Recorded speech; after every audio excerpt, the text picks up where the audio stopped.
오늘 말씀을 전해주실 목사님은 강동진 목사님이십니다. 오늘 이렇게 올해 추석하신 분들은 또 아실 텐데요. 1995년부터 1997년까지 3년간 온누리교회 사역하시다가 제가 96년부터 사역했기 때문에 한 2년간 같이 목사님 선배님으로서 제가 좋아하고 따라다니면서 사역하다가 목사님이 보은에 우리 청년들과 함께 공동체, 마을 공동체를 만드시려고 내려가신다 그래서 저는 아쉽지만 그 이후로 우리 목사님의 사역을 통해서 보여주신 귀한 모습들이 한국교회의 신선한 도전과 또 나아갈 방향을 제시해 준 귀한 사역을 해 오셨습니다.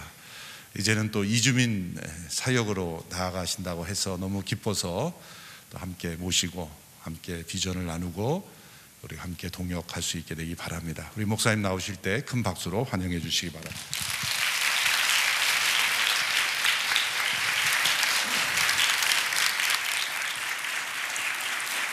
네. 할렐루야. 여러분 만나서 반갑습니다. 여러분 저를 보실 때 뭐 하는 인간으로 보이세요? 목사로 보이세요? 제가 목사지만 건축을 합니다.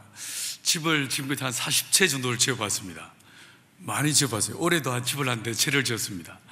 집을 지으면서 갈비뼈가 부러지기도 하고 또 이처럼 이렇게 손가락을 다치기도 했지만 제가 목사라고 입으로만 집을 짓는 게 아니고 직접 모주머니 차고 기초공사부터 모든 공정을 제 손으로 직접 합니다.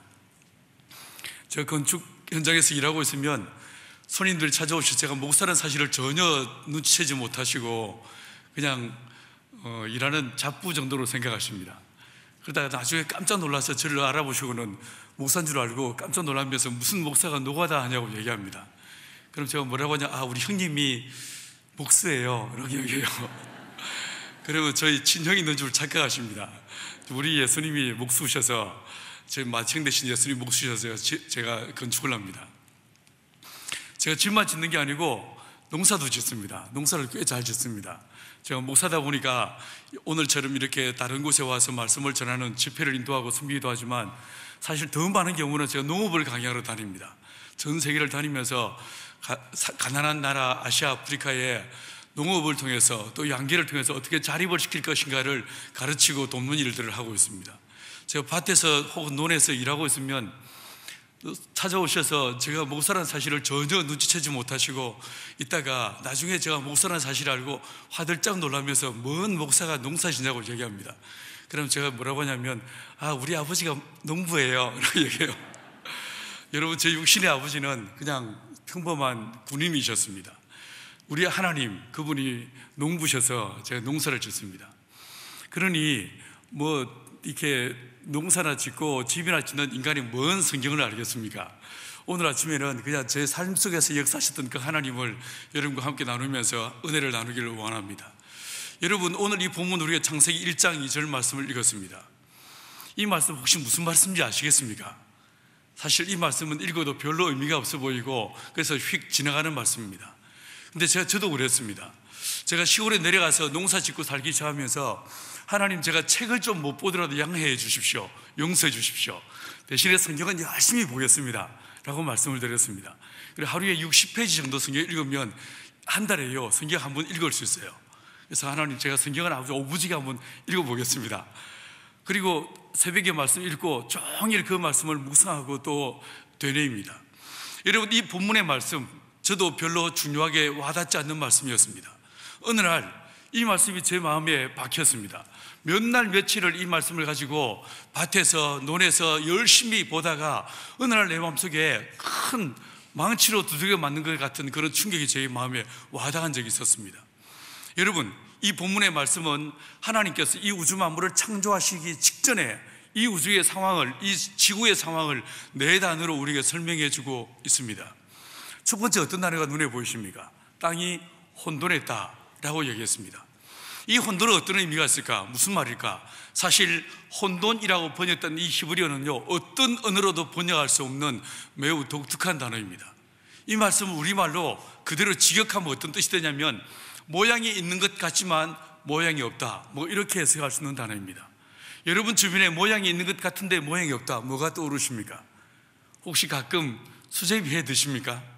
칼국수 집에서 해서 드세요? 사 드시는 거 말고. 자, 칼국수 할 때, 수제비 할 때 어떻게 해야 됩니까? 밀가루에 물을 넣고 자작하게 반죽을 해야 됩니다. 이 반죽한 덩어리, 이 덩어리 모양이 있습니까? 없습니까? 아리까리하죠. 이건요, 아직 칼국수라고 하는 완료 형태를 갖기 전 미완료 단계입니다. 중간적 존재입니다. 그래서 모양이 있다라고 하기는 아직 완성된 형태가 아닙니다. 근데 그렇다고 해서 모양이 없다라고 하기 이 덩어리가 너무 큽니다. 그렇지 않습니까? 이런 미완료 상태의 이 모습을 향해서 이 본문은 혼돈하다라고 이야기하고 있습니다. 이 온 우주가 하나님의 창조하시기 직전에, 말씀이 임하기 전에 이 우주는 어땠는가? 혼돈했다. 모양이 있는 것 같지만 모양이 없었다라고 이야기했습니다. 이 우주만 그랬습니까? 저와 여러분은 어떻습니까? 하나님은 저와 여러분을 하나님의 형상대로 지으셨습니다. 그러나 우리가 타락하고 난 다음에 우리 안에 있는 하나님의 형상은 완벽하게 무너지고 말았습니다. 여러분, 사도 요한은 저와 여러분의 모습을 향해서 뭐라고 얘기했습니까? 죄를 짓는 자는 마귀에게 속하나니 마귀는 처음부터 범죄함이니라. 하나님 앞에 나타나신 것은 마귀의 일을 멸하려 하십니다 라고 요한일서 3장 8절에서 말하고 있습니다. 하나님의 형상대로 지음받았지만 내 안에 있던, 우리 안에 있던 모든 하나님의 형상은 완벽하게 무너지고 말았습니다. 저와 여러분은 마귀에게 속한 자였습니다. 하나님의 형상대로 지음받았지만 하나님의 형상이 깨어지고 무너지고만, 이 모습이 바로 혼돈이었던 것입니다. 두 번째 단어가 눈에 보입니다. 공허라고 이야기하고 있습니다. 이 공허는 앞에 나와 있는 혼돈과 매우 흡사한 단어입니다. 혼돈이 모양과 관계된 이 말이라면 이 공허는요, 생명에 대한 이야기입니다. 그래서 이 말을 우리말로 직역하면 생명이 있는 것 같지만 생명이 없다, 뭐 이렇게 해석할 수 있는 단어입니다. 자, 여러분 주변에서 생명이 있는 것 같지만 생명이 없다, 무엇이 떠오르십니까?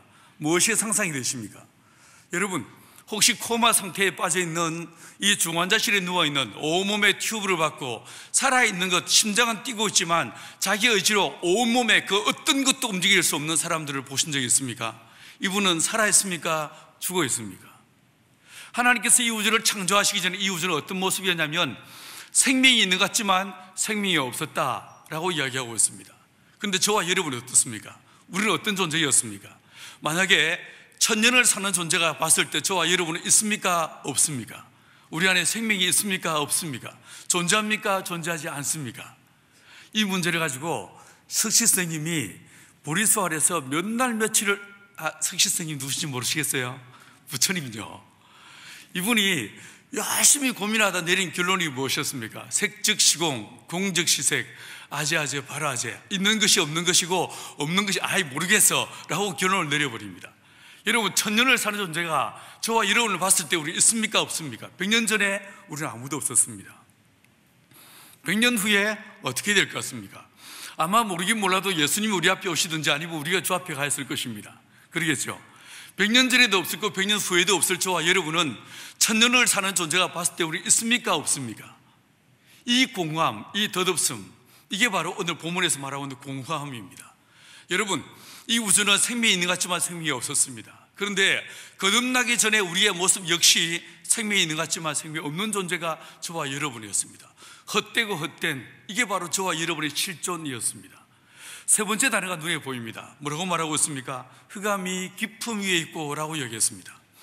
성경을 보시면요, 창세기에서 요한계시록까지 일관되게 성경은 뭐라고 말하고 있냐면 하나님은 빛이시다 라고 말했습니다. 하나님은 빛들의 아버지십니다.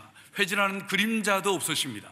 하나님은 빛이십니다. 그런데 이 빛이신 하나님과 관계가 단절되어 원수가 된 존재, 이 존재를 일컬어 성경은 어둠이라고 이야기하고 있습니다. 어디서 그렇게 말하고 있습니까? 에베소서 6장 12절에서 우리의 싸움은 혈과 육에 대한 싸움이 아니요 정사와 권세와 이 어둠의 세상 주관자들과의 싸움, 이렇게 말씀해 주고 있습니다. 여러분, 하나님과 관계가 단절된, 등을 지고 있는 원수가 된 존재를 일컬어 성경은 어둠이라고 이야기하고 있습니다. 그런데 이 우주가 하나님의 말씀이 임하기 전에 어떤 모습이었는가? 흑암이 깊음 위에 있다라고 이야기해 주고 있습니다. 하나님과 전혀 무관한 그런 존재로 살아왔다는 것입니다. 사랑하는 여러분, 근데 우리가 어땠습니까? 저와 여러분이 예수 믿기 전에, 예수의 십자가의 피로 거듭나기 전에 저와 여러분은 어떤 존재였습니까? 에베소서 5장 8절은 우리에게 이렇게 말해주고 있습니다. 너희가 전에는 어둠이더니 이제는 주 안에서 빛이라, 빛의 자녀들처럼 행하라 라고 이야기하셨습니다. 여러분, 우리는 어둠이었습니다. 하나님과 원수된 존재들이 저와 여러분들이었습니다. 이 본문의 말씀은 이 우주의 시원에 대한 이야기일 뿐만 아니라 거듭나기 전에 예수 그 십자가의 피로 우리를 붙잡아 주시기 직전에 우리의 실존을 성경은 이렇게 말하고 있는 것입니다. 네 번째 단어가 눈에 보입니다. 어떤 단어가 눈에 보이십니까? 지금 우리가 딱딱한 대지 위에 서 있지만 이 우주가 하나님의 말씀으로 지음받기 전에 이 우주는 어떤 모습이었는가? 하나님의 영이 수면 위에 운행했다라고 얘기했습니다. 물로 가득 차 있더란 거예요. 오히려 수구라고 말하는 것이 오를 정도로 물로 가득 덮여 있었습니다. 여러분, 물은 어떤 의미가 있는 것 같습니까? 물은 물론 물과 성령으로 거듭난다 할 때 이 물은 말씀을 상징하고 성령을 의미한다고 할 수 있습니다. 근데 여러분, 세례 받으셨습니까? 아니면 침례 받으셨습니까? 이 세례 혹은 침례에서 물은 어떤 의미가 있습니까? 저는 장로교 목사이지만 우리 공동체에서는 침례를 합니다. 우리 예수님도 사실은 침례를 받으셨죠. 침례 받을 때 침례 받는 사람은 자기 코를 틀어막고 자기 손목을 딱 부여잡습니다. 그럼 저는 이 머리를 받쳐서 물속에 집어넣습니다. 평소에 말 잘 듣고 착한 인간들은요, 말을 빨리 해요. 그리고 얼른 끄집어내 줍니다. 그런데 말 안 듣고 뺀질거리는 인간들이 일단 집어넣고 말을 천천히 합니다. 내가 예수를 믿는 아무개에게 일단 물 한 번 먹이고 끄집어내 줍니다. 농담이에요. 여러분, 이 침례에서 물은 어떤 의미가 있겠습니까? 물에 들어가서 오래 있으면 어떻게 됩니까? 죽습니다. 여러분, 우리 예수님과 함께 저와 여러분은 세례 받았습니다. 예수님과 함께 십자가에 못 박혔습니다. 이 세례 혹은 침례에서 물에 들어가는 행위가 있고 물에서 올라오는 행위가 있는데, 물에 들어가는 것은 예수와 함께 십자가에 못 박혔음을 말하고 있는 것입니다. 그 다음에 물에서 끌어올림을 당합니다. 이때 세례 침례 받는 사람은요, 아무것도 하지 않습니다. 온몸에 힘을 빼고 가만히 있어야 됩니다. 이 사람을 집어넣고 그 다음에 끌어올립니다. 여러분, 여기서 이 물은 사망을 의미합니다. 이 온 우주가 어떤 모습이었는가? 사망으로 가득 차 있었다라고 말하고 있는 것입니다. 한마디로 정리해 볼까요? 어떤 모습이었습니까? 모양이 있는 것 같지만 모양이 없었고, 생명이 있는 것 같지만 생명이 없었으며, 하나님과 관계가 단절된 어둠이었고, 사망의 세력으로 가득 찬 것이 이 우주의 실존이었습니다. 이 네 가지의 모습을 성경이 말씀하고 있는 단어로 하나로 한번 축약을 해 보십시다. 어떻게 묘사할 수 있겠습니까? 선한 것이 아무것도 없는, 흠모할 만한 것이 아무것도 없는 것이 이 우주의 실존이었습니다. 근데 우리 하나님께서 이런 이 지구, 이 우주를 보시고 주님이 제일 처음에 하신 일이 있습니다. 무엇이었습니까? 여러분은 성경을 통해서 혹은 교회를 통하여 우리 하나님에 대해서 어떻게 알고 계십니까? 주님 어떤 분이십니까? 만물을 창조하신 분이라고요? 예, 맞습니다. 그분은 창조주이십니다. 근데 잘 보시면요, 하나님의 창조 행위는 몇 절에서 시작합니까? 3절에서 빛이 있으라 라고 하시면서 3절에서 비로소 시작하십니다. 하나님은 말씀하시는 분이십니까? 예, 맞습니다. 하나님은 말씀하시는 분이십니다. 근데 하나님의 말씀도 3절에서 비로소 시작합니다. 이 본문 2절 하반절에서 보시면요, 말씀보다 창조보다 어떤 행위보다 선행하는 하나님의 한 행동을 우리에게 보여주고 있습니다. 하나님의 영이, 하나님의 신이 수면 위에 운행했다라고 얘기했습니다. 이 운행이란 말은요, 마을버스 운행시간, 셔틀버스 운행시간 이런 뜻이 아닙니다. 이건요, 라하프란 히브리어를 번역한다는데, 이 말은 마치 암탉이 날개를 펴서 그 새끼를 품는다, 이런 의미를 갖고 있습니다. 하나님은 흠모할 만한 것이 아무것도 없는 이 우주 만물을 맨 먼저 뭐 하셨냐면요, 있는 모습 그대로 와라 끌어안으셨습니다. 하나님은 품어주셨습니다. 그 과거를 묻지 않으시고, 그 지금 냄새나고 쓰잘데기 없는 이 만물의 가치를 따지지 않으시고, 있는 모습 그대로 그냥 와라 끌어안으신 분이 우리 주님이셨습니다. 여러분, 성경 여기서만 이렇게 말하고 있을까요? 성경 전체를 통해서 이 성경은 우리에게 우리 아버지, 우리 하나님은 온 만물을 있는 모습 그대로 끌어안으시는 분이다 라고 이야기하고 있습니다. 가령 이스라엘 민족이 출애굽했습니다. 여러분, 이 이스라엘 민족이 40년 동안 광야를 유리하며 방황했었습니다. 그 광야를 헤매는 동안에 하나님께서 이 이스라엘 민족에게 내가 너희와 함께한다, 이 거룩한 임마누엘의 증표로 주신 것이 있었어요. 무엇이었습니까? 하나님의 성막이었습니다. 이 성막의 휘장을 지나 가장 깊은 곳 지성소 안으로 들어가 보십시오. 안에 무엇이 있었습니까? 법궤 혹은 증거궤가 있었습니다. 이 궤 안에 세 가지 물건이 들어있었어요. 무엇이었습니까? 언약의 안에 이 세 가지 물건이 들어있었는데 십계명을 적은 두 돌판이 있었습니다. 만나를 담은 금 항아리가 있었습니다. 아론의 쌍난 지팡이도 들어있었습니다. 모든 대부분의 구약학자들은 이 세 가지를요, 성부와 성자와 성령라고 이야기합니다. 이게 진짜 성부와 성자와 성령이었을까요? 여러분 어떻게 생각하십니까? 시간이 많지 않아서 이 도시교회는요, 좀 큰 교회로 오면 좀 짜증이 나요. 시간을 정해놨어. 그죠? 이 설교는 끝도 없이 한번 들어보고 이래야 되는데 이게 딱 정해놔가지고 딴소리 할 수가 없어. 자, 여러분, 이 십계명을 적은 첫 돌판을 생각해 보십시오. 주님이 시내산 위에서 만드셨습니다. 그 돌판이 법궤 안에 들어갔습니까? 아닙니다. 이스라엘 민족이 금송아지 우상을 만들어 절하여 섬김으로 인해서 하나님이 대노하셨습니다. 그리고 이 두 돌판을 갖고 내려오다가 출애굽기 32장 19절에 보니까 모세가 어떻게 합니까? 벼랑 밑으로 집어던져 박살내 깨버렸습니다. 그리고 내려왔습니다. 이 모세가 내려와서 모세가 어떻게 합니까? 20절에 보니까 금송아지 우상을 가져오게 해서 부수어 불태워 가루를 내서 물에 뿌려버립니다. 온 이스라엘 민족에게 그 물을 마시게 했습니다. 왜 그 금송아지를 불태워 부수어 가루를 내서 물에 뿌린 다음에 그 물을 마시게 했을까요? 경산도 사람들이 정말 화가 났을 때 확 그냥 갈아 마시불라 이러거든요. 그럼 이 모세는 갈아 마신다의 원조입니까? 너무 화가 나서 갈아 마시게 했을까요? 여러분, 금을 부수어 불태워 가루를 내서 물에 뿌리면 물이 어떻게 될까요? 그 물건 핏빛 물이 됩니다. 이스라엘 민족은 십계명이 오기도 전에 이미 십계명을 어겨버렸습니다. 우상을 만들어 절하여 섬겼습니다.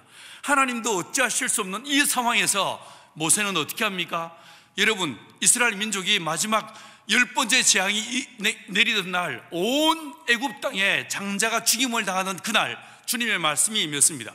출애굽기 12장 5절에서 너희는 양과 염소 중에서 일년에 수컷을 취하라, 그 양의 피를 문설주와 임방에 바르라 라고 말씀했습니다.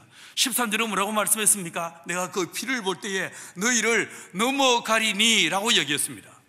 여러분, 이 피가 하나님의 기억 속에서 우리의 죄를 사하는 굉장히 강력한 능력이 있습니다.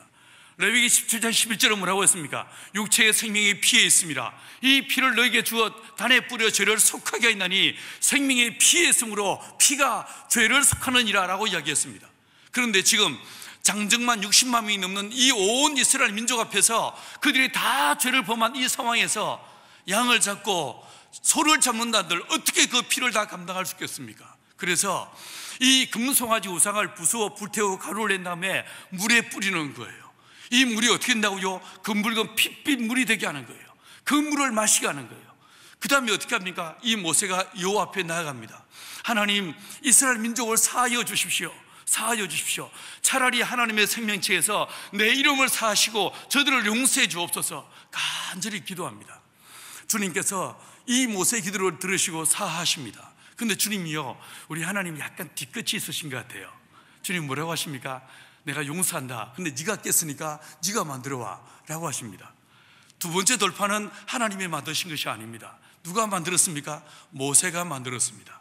모세는 목동이었지 석공이 아니었습니다. 그래서 처음에 주님 만드신 돌판과 달리 이 모세가 만든 돌판은 거칠고 투박하기 이를 데 없는 돌판이었을 것입니다.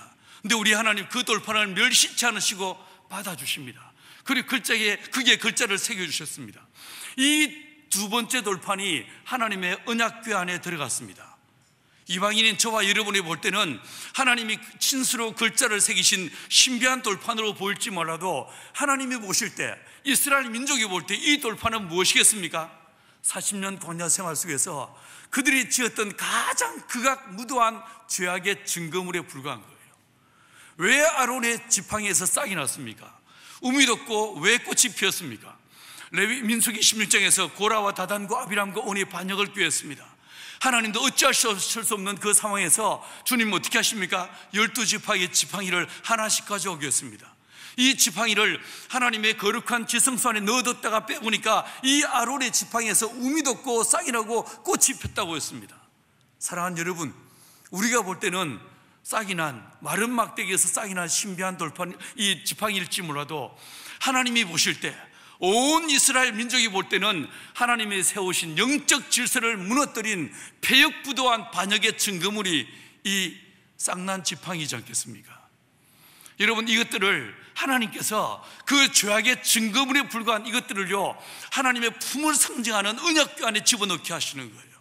그리고 그 위에 속죄소를 두사 어린 양의 피가 뿌려지게 하셨습니다.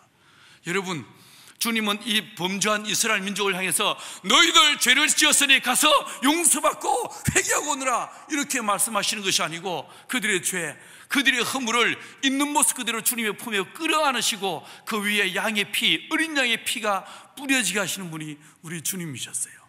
하나님은 성경에서 일관되게 우리의 죄악을 멸시치 않으시고 우리를 용서하시고 품으시는 분이시다 라고 이야기하고 있습니다. 여러분, 제가 목사님 소개하신 대로 97년도에 오누리교회 사직했습니다. 처음에 오누리교회 왔을 때는 배울 게 많고 볼 것도 많았습니다.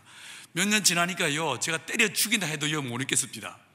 왜냐하면 여기서는요, 제가 만나는 대부분의 사람들이 여러분 같은 신실한 기독교인들이었어요. 저는 이분들을 만나면 어떻게 하겠습니까? 다섯시 두 손 모으고 안녕하세요 이러면서 점점 이상하게 빌어가는 내 모습 보는데 미치겠습니다. 내가 이러려고 목사 됐나 정말 깊은 자괴감이 들었습니다. 내가 볼 때 우리 예수님은 죄인과 세리에 치고 있는데 나는 도대체 예수 안 믿는 사람 만날 기회가 없습니다. 전달할 기회가 없습니다. 주님, 여기는 저 아니라도 일할 인간 쎄 벌렸습니다. 저 내려 보내주십시오. 저 예수 예자도 모르는 동네 들어가서 그들과 똑같이 목사 계급장 떼고 그들과 더불어 살면서 내가 한번 말이 아니라 삶으로 복음을 증거해 보겠습니다 라고 마음을 먹었습니다. 어느 날 주님이 하산 명령을 내리셨습니다. 뛸 듯이 기뻤습니다. 그리고 사직서를 제출했습니다. 하용조 목사님이 저를 잡아오라고 난리가 났습니다. 딱 보시면 좀 뺀질거리게 안 생겼습니까? 휴대폰 꺼버리고요, 안 나갔어요. 교육장이라 아예 안 나갔어요. 어느 날 땡땡이 치고, 업무 시간에 땡땡이 치고 아프리카 선교사 한 명하고 저기 건너편에 있는 신노가 쇼핑센터, 지금도 있는지 모르겠는데 지하 3층인가 4층에 사우나가 있잖아요.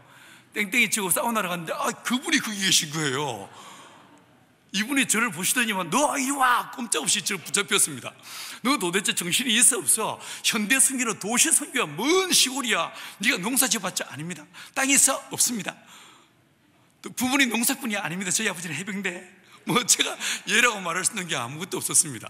목사님이 한참 저를 막 설득을 하시다가 이분이 딱 고개를 들고 헐 이러시더니만 너 날 설득시키라. 설득시키면 내가 널 내려보내주마. 설득을 못 시키면 너 숲 국물도 없어 이러셨어요. 제 고개를 들고 웃으면서 목사님, 제가 목사님을 설득시키면 저를 따라 내려가시겠습니까? 이러니까 이분이 껄껄껄 웃으시면서 내가 졌다 이러십니다. 제가 이래봬도 하영조 목사님과 싸워 이긴 사람이에요. 여러분, 제가 퇴직금 정산하고 나니까 제 수중에 10만 3천 원 있습니다. 그 돈 들고 충청북도 보은으로 내려갔습니다. 제가 댁은 전라북도 익산입니다. 저는 이 어투에서 느껴지신 대로 저는 경상도 진주가 제 고향입니다. 저는 충청도랑 아무시랑 관계없이요. 근데 주님이 가라고 하셔서 갔습니다. 땅을 빌려서 농사 짓기 시작했습니다. 여러분, 제 안에 어떤 소망이 있었냐면요, 주님, 내가 농사 지어본 경험도 없고 땅도 없고 돈도 없고 장비도 없고 아무것도 없지만 이런 제가 만약에 농사를 지어 자립할 수 있다면 어쩌면 그 길은 아시아와 아프리카의 가난한 농민들을 자립시키는 도구가 되고 통로가 될지 모르겠습니다. 이런 또 소망이 제 안에 있었습니다. 여러분, 내려가서 농사 짓기 시작하면서 저를 따라서 한 명 한 명 내려오기 시작했습니다. 사람들과 더불어 농사 짓기 시작했습니다. 저희들요, 밭에 가서 기도는 진짜 열심히 했습니다. 주여, 우리 안에 하나님의 창조 질서를 회복시키는 친환경에 이 유기농업에 좋은 말은 다 갖다 붙였습니다. 하지만 여러분 혹시 아시는지 모르겠는데 목사라는 인간이 지손으로 뭔 짓을 해봤겠습니까? 목사는 원래 입으로 먹고 사는 인간이지 않겠습니까? 저희요, 밭에 가서 저희 호미 들고 열심히 풀 메고 진짜 열심히 농사를 지었습니다. 기도 진짜 열심히 했습니다. 주여, 이 밭에 은혜를 더하셔서 30배, 60배 이게 기도로 안 되는 것도 있습니다. 분명히 밭에 고추 심고 들깨 심었는데 한 2달 지나니까 심지도 않은 풀들이 쫙 올라오면서 저 풀은 초원이 됩니다. 저희들요 풀 키운 거 아닙니다. 동네 분들은 저희들 풀 키운다고 난리 날리셨는데 저 풀 키운 거 아닙니다. 저희 호미 들고 앉아가지고 정말 이 쿵밤매는 안 하는 그 노래 불러가면서 이 밭에서요 저 끝까지요 호미 들고 막 쫓다가 도무지 안 돼가지고 호미 집어던져버리고 미친년 머리끄댕이 쥐어 뜯듯이 막 풀을 쥐어 뜯었어요. 저 끝까지 가니까 점심 먹을 때가 됩니다. 파김치가 돼서 다시 돌아와서 이까지 오면 점심 먹고 와서 이까지 오면 저녁 먹을 때가 됩니다. 저녁 먹으러 집에 들어가면 이 손이 딱 곱아가지고 이게 펴지도 않고 오므라지도 않고 부들부들 떨리면서 젓가락질을 제대로 할 수가 없어. 이게요 더 기가 막힌 건 드디어 한 달 만에 풀을 다 맺는데 보니까 제일 처음에 시작한 저 밑에 또 풀 나기 시작했습니다. 미치겠습니다. 풀 말도 하지 마이소. 이 진짜 어려웠습니다. 저들요 이렇게 농사 지으면서 처음에는 컨테이너 하나 갖다 놓고 저희들 남자들 3명이서 거기서 살았었습니다. 그러다가 한 1년 지난 어느 시점에 야 젊은 남자들이 부인과 너무 오래 떨어져 있으면 저 짓는다. 이 우리 음란한 영이 틈타니까 집을 짓자. 돈은 없고 어떻게 할까 고민하다가 서울에서요 아파트 모델하우스 있죠. 철거할 때 이게 분양이 다 끝나고 나면 철거합니다. 철거할 때 나오는 그 못 박힌 나무, 이 나무를요 5톤 트럭으로 4대 분량을 샀습니다. 그리고 첫해 11월 달부터 거의 몇 3월까지 장돌이 망치 들고요 매일 못을 뽑았습니다. 이런 처음에는 확 찌끄리고 버리다가 가만히 생각하니까 이 못도 철이라 모아서 버리면 돈이 되겠습니다. 정부미의 마대자루에 못을 차곡차곡 모았는데 다 뽑고 나니까 12마대 가득히 못을 뽑았어요. 예수님은 12광주리 가득히 떡을 모으셨는데 저는 못을 뽑았어요. 그 못 뽑은 나무로 저희들 집을 짓기 시작했습니다. 여러분 생각을 해보십시오. 그 상상을 해보십시오. 이 아파트 모델하우스 그 페인트가 벗겨지고 녹슨 흔적이 있는 썩쭈구리한 나무로 집을 지으니까 온 동네 분들이 지나가다 다 들리십니다. 이게 뭐요? 얘들 저희들 집 짓는 중입니다. 축사 아니요? 뭔 집을 이렇게 짓고 그려? 축사 아닙니다. 저희들 짓고 나면요 엄청 이뻐집니다. 뭔 딱 보면 알겠구만. 이게 뭐요 시방? 왜 동네를 더럽히고 지랄이요? 저희들 그 집 지으면서 난리가 났었습니다. 근데 어느 날 이제 이게 집을 짓기 시작하니까 동네 분들이 다 오시지 않습니까? 구경하지 않겠어요? 여러분 설계 누가 했을까요? 제가 했습니다. 딱 보시면 좀 무식하게 안 생겼습니까? A4지 한 장에다가 30cm 자들고 줄 벅벅 끈 게 이게 설계의 전부였습니다. 나름대로 최선의 이게 상상력을 발휘해가지고 평면도 딱 한 장 그려놓고 집을 2층으로 짓기 시작했습니다. 벽을 세우다가 어느 날 가만히 있어봐. 이 벽에는 창문이 하나 있어야 될 것 같지 않아? 눕혀! 다시 모여봐. 창문 크기는 얼마나 하면 되겠어? 이렇게 집을 지어놨습니다. 이런 말도 안 되는 방법으로 집을 짓고 있는데 동네 분들이 와서 구경하시고 할머니들은 라면도 끓여주시고 이런 또 어르신들은 와서 또 나무도 잡아주시고 하시다가 한 분이 저를 잡고 옆으로 질질 끌고 하시더니만 돈이 그렇게도 없어? 이러시더라고요. 저희가 그 집을 짓는 동안에 진짜 아무것도 없는 따라지란 것을 이 동네 분들이 알게 되셨습니다. 여러분 이 가난이 진짜 이 불필요하고 힘든 것이지만요 이게 친구가 되게 합니다. 온 동네 분들이 저희들을 측은히 여기시면서 우리를 품으셔 주십니다. 그리고 그 집이 다 지어졌습니다. 집이 지어졌고 돼지 한 마리 잡고 잔치를 벌였는데 웜에 되네 이러시면서 동네 분들도 의아하게 생각하셨습니다. 저희들 진짜 뛸 듯이 기뻤습니다. 사실 요즘 제가 그 집을 보면요 확 불사질려 버리고 새로 짓고 싶으면 볼 때마다 눈에 천불이 납니다. 왜 설계를 졌다고 그랬을까 싶습니다. 하지만 처음에 지었을 때는 얼마나 감격스러웠는지 모릅니다. 그리고 그 집에서 함께 예배를 드리기 시작했어요. 저희들요 정말 예수님처럼 하자라고 마음먹고 십자가도 걸지 않았습니다. 교회 팻말도 붙이지 않았습니다. 그냥 우리끼리 모여서 예배 드리기 시작했습니다. 어느 날 한참 예배를 드리고 있는데 저 뒤에 문이 열리면서 나도 와도 돼야? 이러면서 누가 한 분이 문을 열고 들어오셨습니다. 동네 할머니였습니다. 아이고 할머니 어서 들어오소 라고 했습니다. 그 이후로 이 동네 할머니 한 분이요 한 분 동네 분들 모시고 오기 시작하는 거예요. 와봐 들어와봐 이 강씨 이야기 엄청 재밌어 이러면서 이분은 예배도 중요한 게 아니고 설교도 뭔지 모르고 오로지 제 이야기를 듣기 위해서 왔습니다. 재밌으세요? 이분들이 제 이야기를 듣는데 어느 날요, 제가 바디메오 눈 뜨는 장면을 신나게 풀어서 막 스미하고 있는데 처음에 왔던 그 할머니가 한참을 들으시다가 강씨, 오늘은 당최 뭔 이야기인지 모르겠어. 그 봤어? 뭔 본 것처럼 이야기하고 그려? 제가 뭔 바디메오 눈 뜨는 장면을 내가 뭘 봤겠어요. 그런데 이 할머니가 뭐 본 것처럼 이야기하냐고 이야기하십니다. 여러분, 근데 그분이 그해 12월 달에 내가 예수 누군지 알겠다고 하시면서 세례 받으셨습니다. 한 분 한 분 예수 믿기 시작했습니다.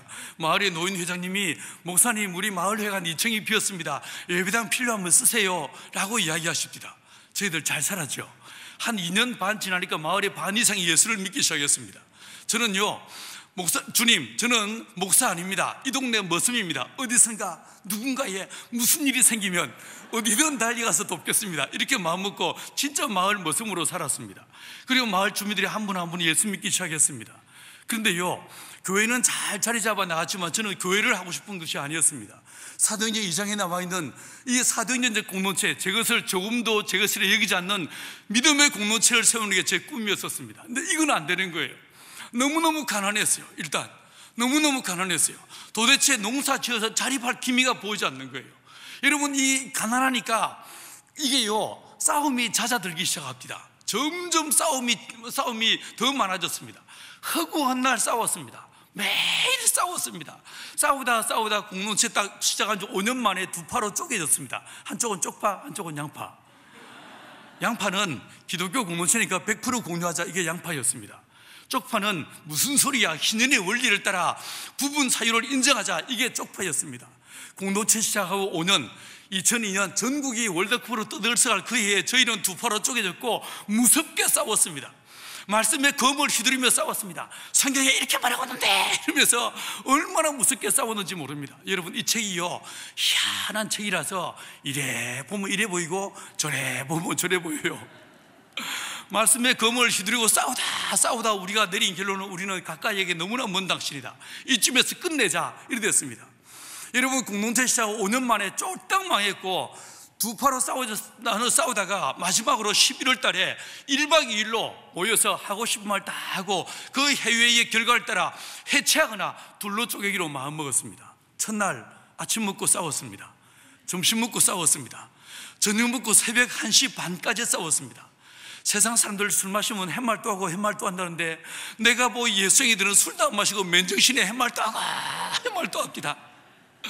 여러분, 그날 그 새벽 1시 반에 우리 내일 모일 필요 없어 난리가 났었습니다. 그러나 이틀 모이기로 했으니까 다음날 또 모였습니다. 아침 먹고 또 싸웠습니다. 점심 먹고 또 싸웠어요. 저희가 그렇게 싸우되면서도 뭔 정신인지요, 하루 세끼 밥을 같이 먹었어요. 그날 공동식사가 6시인데 6시를 넘기고 격렬하게 싸우고 있는 그 자리에 주의 성령이 임하셨습니다. 저희는 특별 새벽 기도하다 성령 받은 게 아닙니다. 저희는 부흥회하다 성령 받은 게 아니고 싸우다 성령을 받았습니다. 그 싸우던 그 자리에 둥글게 모여 앉아 삿대질하며 싸우던 그 자리에 갑자기 주의 거룩한 임재가 우리 가운데 임하시면서 모두가 그 자리에 꼬꾸라졌습니다. 여러분, 주의 임재를 노래하죠. 소망하고 갈망하죠. 진짜 주님의 임재를 경험해 보신 적 있습니까? 이사야 6장에서 이사야가 우시아가 죽던 그 해에 하나님의 거룩한 성전에 들어갔다가 하나님의 임재를 경험했습니다. 그의 고백이 뭐였습니까? 화로다 나여 망하게 되었도다. 여러분, 두려움이, 강력한 두려움이 우리를 엄습해왔고, 여러분, 제 기억에는요, 내가 지었던 죄가 다 떠오르기 시작하는 거예요. 가만히 설 수가 없었어요. 무릎을 꿇고 땅을 치고 통회하며 자복하기 시작했어요. 주여, 내가 죄인입니다. 내가 죄인입니다. 주여, 나를 용서해 주십시오. 돌아보니 저만이 아니었어요. 모두가 다 그 자리에 땅을 치고 다슴을 치고 통회하며 자복하기 시작했습니다. 6시 반이 되기 전에 그 기도회가 시작됐는데 나중에 정신을 차리고 눈을 떠보니 12시 반이 넘었습니다. 그 긴 기도 속에 회개만 시키십니다. 그 깊은 회개 가운데 어떤 사람은 방언이 터지고 어떤 사람은 환상을 보았습니다. 마지막 시간에 하나님께서 한 사람을 통하여 말씀을 대언해 주셨어요. 3가지를 말씀해 주셨어요. 얘들아, 나는 너희의 참 좋은 하나님이야. 내가 너희를 불러서. 여러분, 주님 우리에게 처음 들려주신 말씀은 내가 너희를 안다, 내가 너희를 위로한다, 그리고 내가 너희를 불렀다라는 말씀이었어요. 이 공동체 내가 시작했다고 생각했어요. 아니라는 거예요. 이 공동체에 내가 주인이고 내가 너희를 불렀으라고 말씀하십니다. 여러분의 인생의 주인은 누구라고 생각하십니까? 여러분의 가정의 주인은 누구? 여러분의 사업체의 주인은 누구라고 생각하십니까? 이 교회의 주인은 누구십니까? 사랑하는 여러분, 하나님께서는 실패한 우리 가운데 찾아오셔서 내가 너희를 불렀다라고 주님의 로더십을 강하게 주장하셨습니다. 이어서 두 번째로 하시는 말씀이 내가 너희들을 안다, 내가 너희를 위로한다 라는 말씀이었습니다. 이게 무슨 말일까요? 지난 그 4, 5년의 실패의 시간 속에서 저희들 기도하지 않았겠습니까? 주님, 이건 꼭 되어야 됩니다. 이 일은 도와주십시오. 이 일은 되게 해주십시오. 기도하지 않았겠습니까? 여러분, 기도하는 것마다 안 돼. 기적은 그냥 입에 풀칠을 못해. 여러분, 이런 상황에서 4, 5년 세월 지나는 동안에 이게 주님의 뜻이 아닌가? 하나님이 우리를 버리셨는가? 이게 주님이 기뻐하시는 길이 아닌가? 이런 마음이 우리 안에 들지 않았겠습니까? 기도해도 아무 일도 일어나잖아. 마치 하나님이 우리를 버리신 것 같은 버림받은 고아의 마음이 우리 안에 있지 않겠습니까? 근데 주님 하신 말씀이 I know you, 내가 너희를 안다, 내가 너희를 위로한다는 말씀이었어요. 이 코로나로 신음하고 고통하며 아파하는 여러분의 심령, 여러분의 고통의 이 상황들을 누가 아신다고요? 하나님이 아신다는 거예요. 여러분의 관계의 어려움들을, 여러분의 경제적인 어려움들을 주님은 우리에게 찾아오셔서 내가 너희를 안다, 내가 너희를 위로한다라고 말씀하셨어요. 그 다음에 이어서 세 번째로 하신 말씀이 내가 이 공동체를 통해서 영광을 받으시겠다고 말씀하셨습니다. 여러분, 그 주님의 임재하심으로 인해서 우리 공동체는 다시 하나가 되었습니다. 예배가 회복되었습니다. 근데 그게 끝이 아니었어요. 그 이듬해 빌려서 농사짓던 그 논과 밭에서 말 그대로 기적이 나타납니다. 고추 심어 보셨어요? 붉은 고추 한 나무에서 몇 개나 따시는지 혹시 아십니까? 한 나무에서 붉은 고추 40-50개 딸 수 있습니다. 성령이 임하신 그 이듬해 저희 밭에서 한 나무에서 350개, 550개, 700개씩을 땄습니다. 콩밭에서, 들깨밭에서 우리가 심은 작목들마다 말 그대로 기적이 나타납니다. 여러분, 하나님은 살아계십니다. 지금도 살아 역사하시는 위대한 창조주, 역사의 주관자가 우리의 하나님 되십니다. 그분이 우리를 붙잡아 주십니다. 그게 끝이 아니었어요. 우리 마을, 우리가 살던 그 작은 마을에 4번에 걸쳐서 무려 정부 자금이 40억 넘는 돈이 들어왔습니다. 마을의 길을 새로 만들고 담장을 개량하고 부엌을 개량하고 지붕을 개량하고 마을 전부가 달라지게 되었습니다. 여러분, 우리는 실패한 공동체였습니다. 싸우던 못난이들이었습니다. 그러나 우리 하나님 우리를 더럽다 멀리하지 않으시고 약하다 꺾어버리지 않으시고 하나님의 성령을 보내셔서 우리를 하나 되게 하시고 우리 안에 기적을 보이시며 하나님의 임재하심의 은혜를 우리 안에 맛보게 하셨습니다. 지금은요, 하나님의 그 은혜로 시작한 양계가 지금은 전 세계 60여 개 나라에 수만 개의 양계장이 지어져서 가난한 우리 이웃들을 먹여 살리는 도구가 되었습니다. 풍력 발전기를 만들어서 전기를 자가 발전하게 만들고 이 아시아 아프리카의 수많은 영혼들의 가난한 사람들의 이웃들로 주님 살게 하셨습니다. 주님, 그 우리를 실패한 우리를 찾아오셔서 품어주시고 안아주시던 그 은혜를 따라 이제 우리도 하나님의 은혜의 도구가 되어서 온 열방을 품는 하나님의 은혜의 도구가 되었습니다. 최근에 하나님 저희에게 이 땅에 와 있는 나그네들, 다문화 가정 아이들, 이 아이들을 돌보라 하십니다. 그래서 이 아이들을 품는 학교를 시작하려고 합니다. 여러분, 여러분의 인생 가운데 하나님께서 다시 한번 찾아와 주시는 은혜가 있게 되기를 축원합니다. 비록 올해 1년, 아니 코로나 이 2년의 긴 세월 속에서 여러분의 인생 속에 실패와 절망과 좌절이 가득 짓누르고 있고 어떠한 소망도 보이지 않는 이 절망의 나락에 빠져 있다 할지라도 하나님은 살아계십니다. 내 안에는 소망이 없고 내 안에는 길이 없어도 예수님 그분이 길이시고 예수님 그분이 우리의 소망이 되십니다. 주님, 나를 붙잡아 주옵소서, 나를 찾아와 주옵소서, 우리를 품어 주옵소서. 이것이 저와 여러분의 기도의 제목이 되기를 간절히 축원합니다. 이 시간 같이 한번 합심해서 한번 기도하기를 원합니다. 주님, 역사하여 주옵소서. 주님, 하나님의 그 은혜의 손길 앞에 나아갑니다. 나를 있는 모습 그대로 품어 주옵소서. 그 주님의 십자가의 사랑으로 주여 나도 누군가를 품는 은혜의 도구와 통로로 쓰임받게 도와 주옵소서. 다시 합심해서 기도하시겠습니다. 오 하나님 아버지, 은혜와 사랑을 감사합니다. 하나님, 오늘 이 아침 이 새벽 주 앞에 나와 하나님 앞에 나아갑니다. 부르짖습니다. 주여 우리를 불쌍히 여겨 주옵소서. 하나님, 우리의 연약함, 우리의 과거를 묻지 않으시고 괜찮다 괜찮다 지금이라도 일어서서 믿음으로 살면 된다 말씀하시는 그 하나님의 날개 아래 우리를 품어주옵시고 믿음으로 서게 하여 주옵소서. 하나님의 사랑으로 오늘 이 아침에 이 주의 말씀을 듣는 모든 심령들마다 붙잡아 주시고 하나님의 생기를 불어넣어 주옵시고 믿음으로 일어서게 하여 주옵소서. 하나님 아버지, 그 십자가의 사랑으로 다시 일어나 누군가를 품는 하나님의 은혜의 도구로 쓰임받는 저희 모두가 되게 하여 주옵소서. 하나님 아버지, 실패한 보나콤, 싸우던 못난이들, 이런 저희들을 더럽다 멀리하지 않으시고 약하다 꺾어버리지 않으시고 찾아오셔서 품어주시고 안아주셨던 나의 주님, 오늘 이 아침에 주 앞에 나아가는 모든 성도들을 긍휼히 여겨 주옵시고 주의 날개 아래 품어 주옵소서. 우리 안에 회복의 은혜를 더하여 주옵소서. 우리 안에 소망을 더하여 주옵소서. 생기를 불어넣어 주옵소서. 오직 주의 십자가의 은혜로 일어서게 도와주셔서 그 사랑으로 또 나도 누군가를 품는 하나님의 거룩한 증인들로 쓰임받게 도와 주옵소서. 예수님의 이름으로 기도했습니다. 귀한 목사님 박수로 우리 격려하겠습니다. 강동진 목사님께서 이제 보은의 보나콤 공동체 가족들에게 본인을 파송해달라 이렇게 요청을 하셔서 의성에 다문화 자녀들을 위한 학교를 시작을 합니다.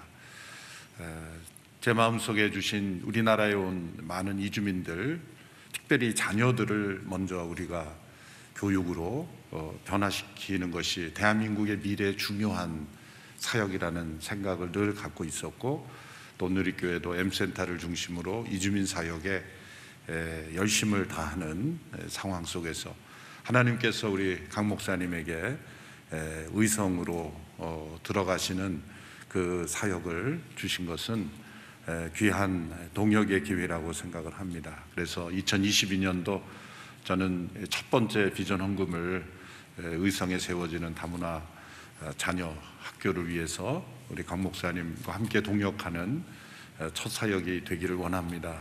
비전 헌금을 미리 이렇게 광고하고 부탁하는 건 처음이라고 생각하는데, 그래서 그 말씀은 우리가 최선을 다해서 우리 온누리교회에 정말 11조를 드리는 마음으로 이 사역이 시작될 수 있도록 기도해 주시고, 땅은 어느 권사님이 기증하셔서 부지는 마련되었고 이제 그곳에 건축을 해서 자녀들을, 그 지역의 많은 이주민 자녀들을 끌어안고 품고 우리가 주의 사랑으로 변화시키면 그 가운데서 대한민국의 미래를 여는 실마리가 열리지 않을까 생각하고, 그동안 우리 목사님을 훈련하신 귀한 하나님께서 앞으로도 더 귀하게 사용하시고, 또 우리 온누리 교회 주신 목회자로서 한국교회의 희망과 새로운 나아갈 길을 보여주신 귀한 목사님을 통해 하나님께서 영광 받으실 줄로 믿습니다. 기도하겠습니다.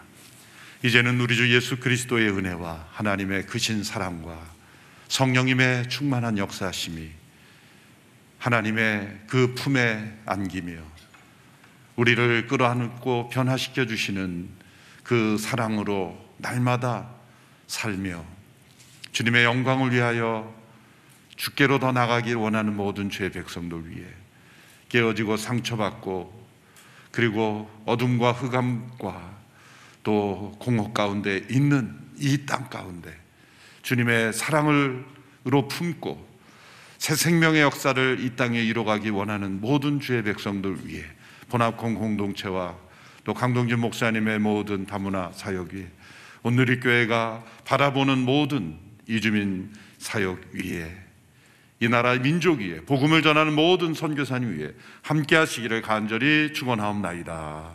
아멘.